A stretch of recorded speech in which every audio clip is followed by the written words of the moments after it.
Hey everyone, in this video, let's take a look at question 153, find minimum in rotated sorted array on Leetcode. This is part of our blind 75 list of questions, so let's begin. In this question, we are given an array of length n which is sorted initially in ascending order, but the array has also been rotated between 1 and n times. For example, if the array was something like 0, 1, 2, 3, 1, 2, 4, 5, 6, 7, then if we rotate it 4 times, it becomes 4, 5, 6, 7, 0, 1, 2. You could think of rotating as basically taking this last element here, bringing it to the front. Then you take this one, and then you bring it to the front again, etc. So this one, if you take a look at this, it's actually been rotated 7 times. If you repeat this 7 times, you actually arrive at the same array again. What we essentially want to do in this question is we want to find the minimum element in log of n time. Now we can make some notes here. First of all, the array has to be sorted initially. So that's one guarantee. Another guarantee is that the array always contains unique elements, so we don't have to worry about duplicates. Okay, so we have those two guarantees. But what else do we know? Well, we know a way to do this, right? Like if it was not log n time, if it was just O of n time, then we could just go through it and figure out what the minimum is that way. But here we have a log n time. So often when you see log n, you might automatically think of like binary search, right? Especially when you're talking about arrays. But how can you really do binary search here? Because it's not sorted, right? Like this is not sorted. So how can we go about doing binary search? Well, if you go ahead and you draw some images and you draw some just sample arrays and you try to draw like the line graph that follows them, it actually becomes clear in a way in which we can actually use binary search to solve the problem. Because binary search, although it often requires a sorted array, it doesn't necessarily need it. If you know like the underlying mechanism to which why this array is not sorted anymore, if you know some more information, then you can actually use binary search to arrive at your solution. Let's take a look at how that might happen. And first thing I'll do is I'll actually just take a look at these examples that I have here. Let me do that. And so we already know kind of out of the output and why we can just see the minimum element directly. But kind of take a notice of this, like what's happening here. In the nums, if you take a notice of like what's happening and you draw like a line graph, then notice how like from 4 to 5, we're increasing. And we often like keep increasing until we arrive at the 0, in which case we decrease. And then we increase and we increase, right? Over here, it's kind of like very similar. So we have increase, increase, increase, decrease, and then increase. Same thing here. Okay, so in this case, actually, we're entirely increasing, which means it's completely sorted. Here, we're increasing, and then we decrease once, and then we increase again. Here we increase, and we decrease once, and we increase again. So let's take a look at what this kind of means. So if we have like a sorted array, which we have over here, the entire thing is going to be increasing. So that's what this green means. Entire thing is going to be increasing. Maybe if we have like a pivoted array, like a rotated array, right? We're going to be maybe increasing, and then we'll have one decrease measure, and then we will increase. Now, notice something here. Notice that this peak that we have here, will never be reached by the right-hand side, right? The right-hand side, it will never go through the peak here. It can't do that. And I'll explain why in just a moment, but let me take a look at the second and the third example over here. But again, you can see we have like the same set of format, right? So we have increase, we'll have one decrease, and then we'll have an increase again. And notice that again, this right-hand side, it cannot go over this. It cannot go over this. If it does go over this, then what does it mean? Well, then it means that the entire thing is increasing. It means that the entire thing is increasing. Why? Well, let's basically think about this, right? Like the array is initially given to us in a sorted format, right? Like the array is initially given to us something like this. So we know that initially we're going to have something like this, right? And now notice that the moment we move an element to the end or to the start, the moment we perform one like rotation, we'll arrive at something like this, right? And the array is kind of still sorted. This part is still sorted, right? So now note here, what do we have? Well, we have initially have something at the very top, right? We have something at the very top, and then we go down, and then we increase.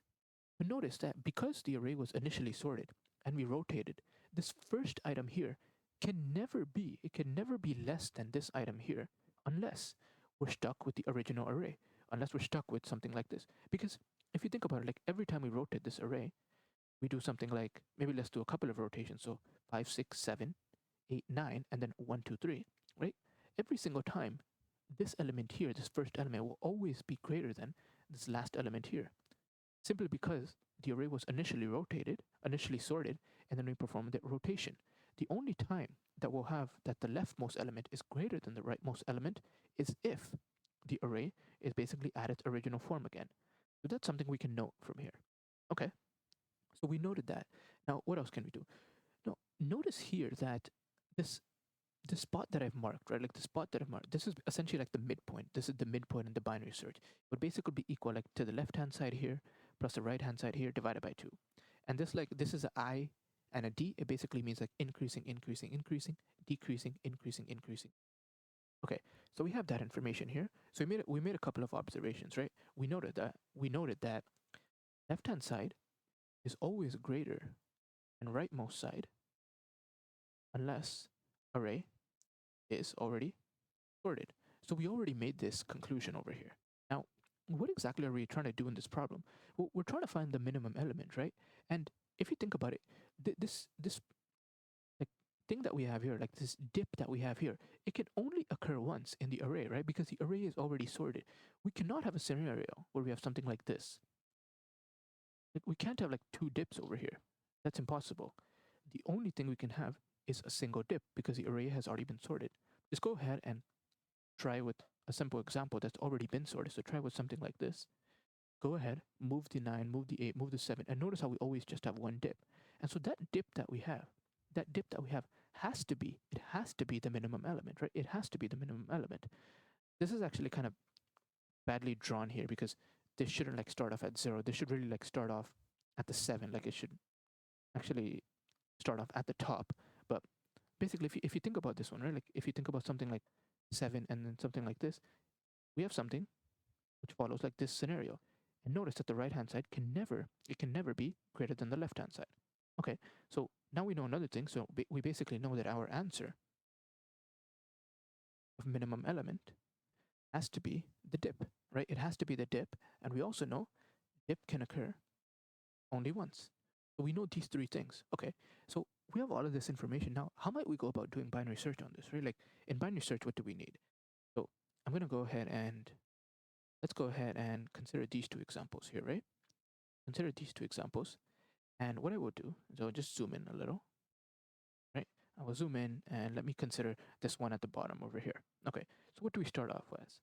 Well, our left pointer is over here, our right pointer, and maybe I can actually write this because, okay, so left pointer is here, right pointer is here, the mid pointer will be over here, okay?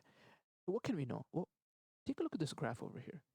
If we are like at the mid pointer, right? Like we might be over here, we might be over here, we don't know where we are. But essentially, notice that like we have the scenario where like all of the items will be increasing except for the dip, right?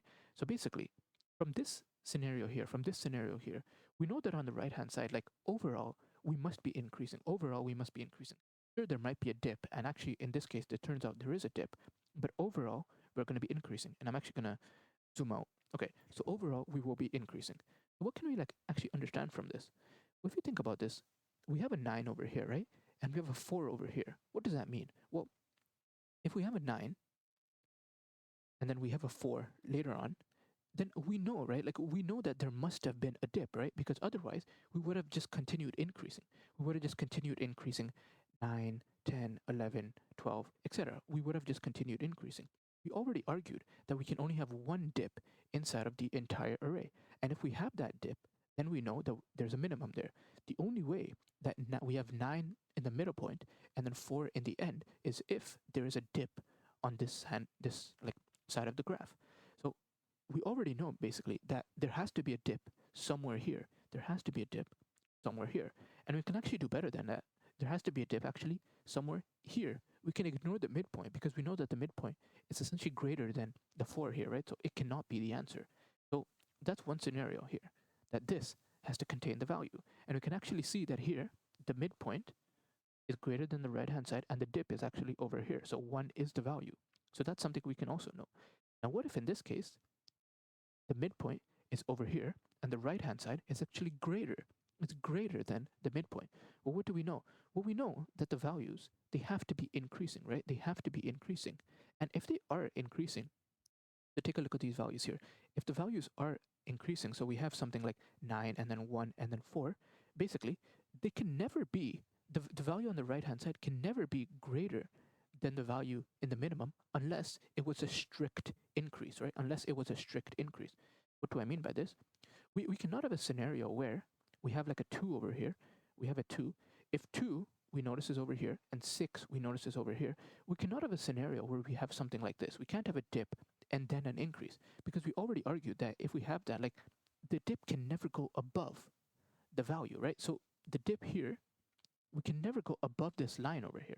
We can never go above this line over here unless it's like already like that from the start. So in this case, right, like if we are at the midpoint here and we notice that the right hand side is actually greater than the midpoint, and we know that we often always just increase unless we're at the dip, then we know that actually the dip it cannot lie on this hand side. It cannot lie actually right over here, right? It cannot lie here. Well, first of all, we know it can't be at the, we know it like it can possibly be at the midpoint, because mid is less than like this value here, so we know that much. But we also know that the dip cannot be here because, first of all, like the value is greater than the midpoint here, and if there was some sort of dip, it would have never crossed this 2 value over here. It would have never crossed this 2 value over here. So if we had a 2 over here, we might have had like something like this, right? But the dip can never have crossed the 2 value over here. So we would have a scenario something like this, right? You would have this scenario here. So given that we have that 2 pieces of information, essentially we know that the minimum must be on the left hand side. The dip must be on the left hand side. And it's possible that 2 can actually be the minimum, right? Like, because if you think about it, let's say in this case, if we considered 1 as our midpoint here, well then 1 is definitely less than 6. But you can notice that 1 is actually part of the minimum here. So we know that this much is not valid, but it's still possible that this is valid. So given that we have this information, now we can actually use binary search. So let's take a look at how we can go about doing that. Well, with binary search, we often always use the same formula. So I'll set my left pointer to 0, right pointer as length of nums minus 1, and then I want to loop, right? I want to do while L is less than R. Now, in other problems, you might do less than or equal to, but if you do this, then you should be expecting to actually return from this function here. If we don't want to return from this function and we just want to return like when L and R are equal to the same value and we have arrived at our minimum, then we use less than R. If you use less than or equal to, then you're expected to actually return from inside of the binary search. So that's just something to keep in mind. So if we have this, let's go ahead and find our minimum, which is L plus R divided by 2. And then we can check. So we can check if nums at mid, if this value, so what did we argue here? If nums at mid, if we are at this value here, 2, if this is actually less than the one at here, like the value over here, if this is that case, well, actually let's maybe consider this case here, just our kind of like happy case. So basically, if the value we have at the mid here, if it's greater than the rightmost value, then we know that the dip must have occurred on the right hand side, right? We know that the dip must have occurred on the right hand side. So if nums at mid is greater than nums at R, then the dip must have occurred on the right hand side. So we can actually just go ahead and increase our left pointer to equal mid plus 1. Why mid plus 1? Because we know that mid cannot be an answer, because mid is definitely greater than this element here, so it has to be mid plus 1. We're essentially going to be moving this mid pointer, or this left pointer essentially, to, and let me make this bigger, we're going to be moving it right over here. So we're going to be doing that. Otherwise what? Well, otherwise we can move our right pointer to mid. That's the other case. That's this case over here. Our midpoint is over here at this 2 here. And we can see that if it is greater, if the right hand side is greater, then we know that we've had a strict increase. So the decrease, the dip, must be on the left hand side. And we know it could possibly like be that 2 is the answer, right? Like just consider maybe like this scenario, if this is the mid somehow, then like mid can definitely be the answer here. So we will go ahead and we will consider this value over here, 78912. So we can do that. So we can just do right is equal to mid. And at the very end, we can actually just note that left and right would be equal. So we can actually just return nums at L. And so that will be our answer. So now let's go ahead and run our test case. Now we can go ahead and submit. And we should see that this gives the correct answer. So in this scenario, our time is log of n, and our space is actually just O of 1. I hope this video helped.